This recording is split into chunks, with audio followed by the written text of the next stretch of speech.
de volta à boate. Dentro daquele ambiente, fui forjada na resistência.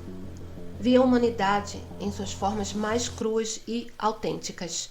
Vi alegrias efêmeras, dores ocultas, desejos inconfessáveis.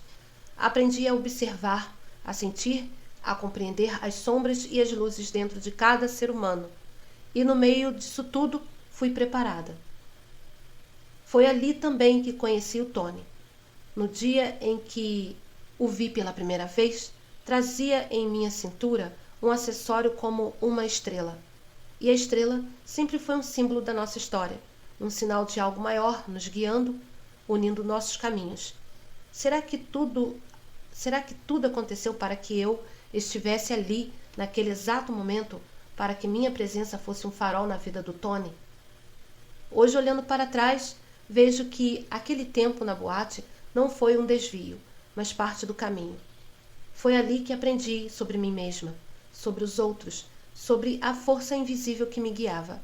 E é por isso que sei, com toda a minha alma, que meu chamado espiritual já existia muito antes de eu compreendê-lo.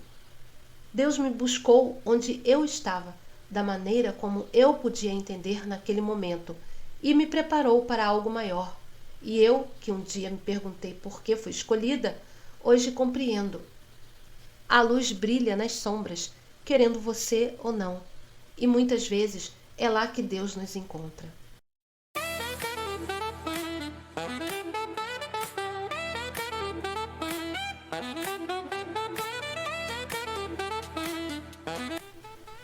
O espetáculo da noite.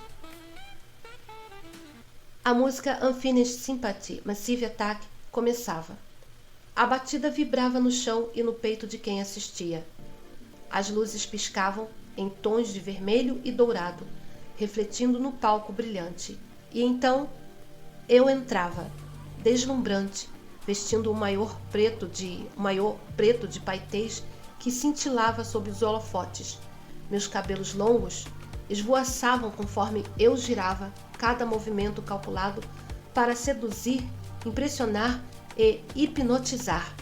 O salto 15 me tornava ainda mais imponente e com cada passo, cada rebolado, o público prendia a respiração.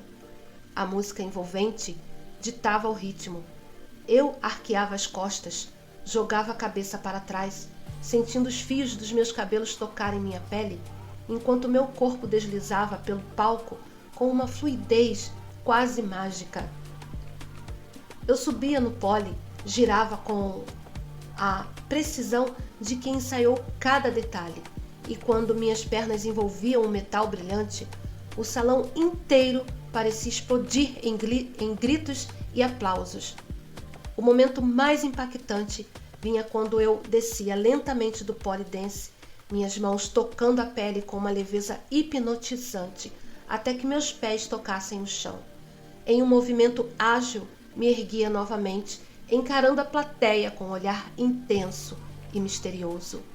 Então, com um último giro, finalizei a dança, jogando os cabelos de um lado para o outro, sentindo a eletricidade do movimento percorrer meu corpo.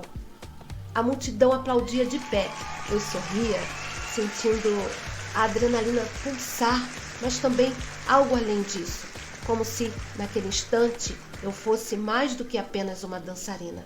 Eu era um espetáculo vivo, uma energia que se movia entre o mundano e o divino, entre a escuridão e a luz.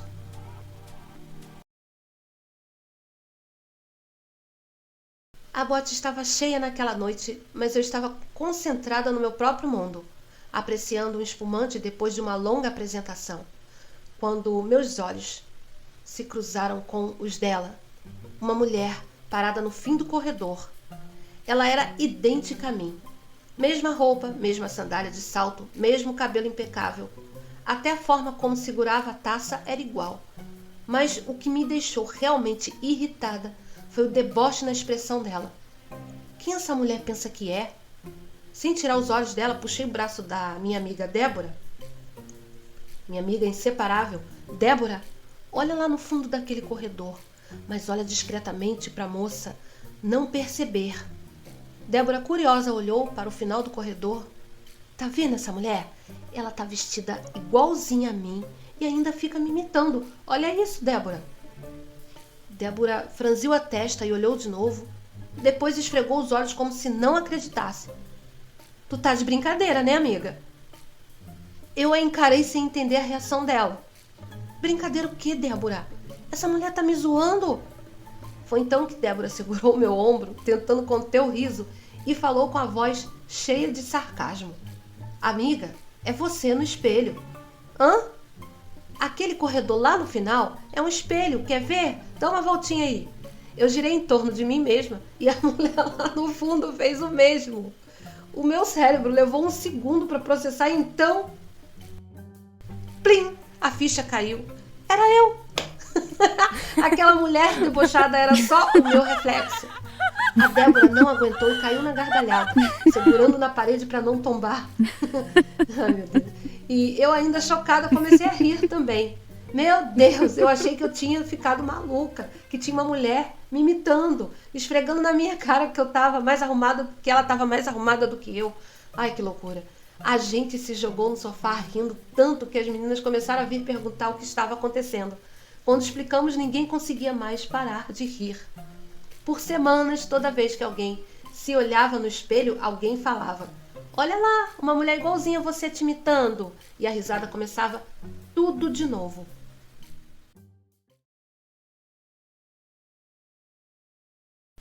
Prenúncio da jornada. A catarse inicial era um sinal do que viria. O destino tem formas curiosas de nos conduzir a certos caminhos. Naquela noite, no brilho das luzes da boate, enquanto eu dançava, meus olhos cruzaram com os dele. Tony estava hipnotizado. O olhar fixo, admirado, como se, naquele momento, nada mais existisse ao redor. Quando minha apresentação terminou, ele se aproximou, me convidando para um drink e uma conversa. Talvez tenha sido ali, naquele instante, que tudo começou. Mas eu não sabia o que o futuro me reservava. Conversamos por horas. Ele me ouviu com atenção, fascinado por cada palavra que eu dizia, mas, em determinado momento, senti algo diferente. Era como se outra força me conduzisse, como se a voz não fosse apenas minha. Comecei a falar de amor de Deus, do amor de Deus, no valor que ele precisava dar às pessoas ao seu redor. Palavras saíam da minha boca sem esforço, como se fossem sopradas diretamente ao seu coração. E então lembrei-me do pequeno Novo Testamento que eu sempre carregava na bolsa. Senti um impulso inexplicável de buscá-lo. Levantei-me e fui ao camarim, mas não me lembro do caminho até lá, por incrível que pareça. Não me lembro das escadas, dos corredores, das luzes piscando. Tudo parecia um borrão, um transe profundo, do qual só despertei quando segurei o livrinho em minhas mãos e o entreguei, como se algo maior estivesse me guiando.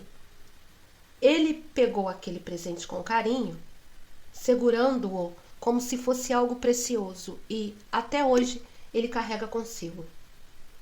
O tempo passou e então o Tony voltou à boate, mas desta vez sua intenção era diferente. Ele queria algo sério.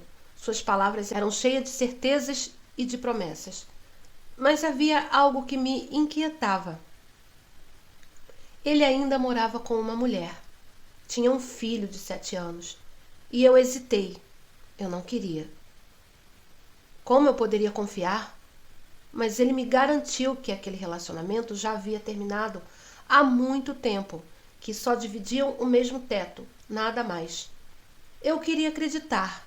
Talvez tenha sido ingenuidade, talvez tenha sido esperança. Hesitei, mas o coração, ele falou mais alto e eu acabei aceitando. Foi a pedido dele que deixei a boate. Minhas amigas ficaram chocadas. Choramos juntas naquela despedida, abraçadas uma a outra, compartilhando palavras de carinho e desejos de felicidade. Eu me despedi daquele palco, daquele mundo, e segui com o Tony. Mas será que aquele foi o começo de uma nova vida ou apenas o início de uma longa ilusão? Então eu fui morar com o Tony. Quando o amor se torna dúvida. Quando o Tony me pediu para sair da boate e ficar com ele, eu me vi tomada por uma mistura de confusão e hesitação. Conversamos e depois de tantas palavras trocadas, algo dentro de mim finalmente cedeu. Resolvi tentar, talvez por impulso, talvez por uma esperança que ainda insistia em viver dentro de mim. Mas tudo mudou na primeira semana que fomos morar juntos. Como se as paredes da nossa casa não apenas abrigassem nossos corpos, mas também nossos medos e sombras. E naquela noite fomos até a cozinha como quem busca uma desculpa para a normalidade. A cerveja estava gelada, mas a conversa, como sempre, estava quente, animada e descontraída.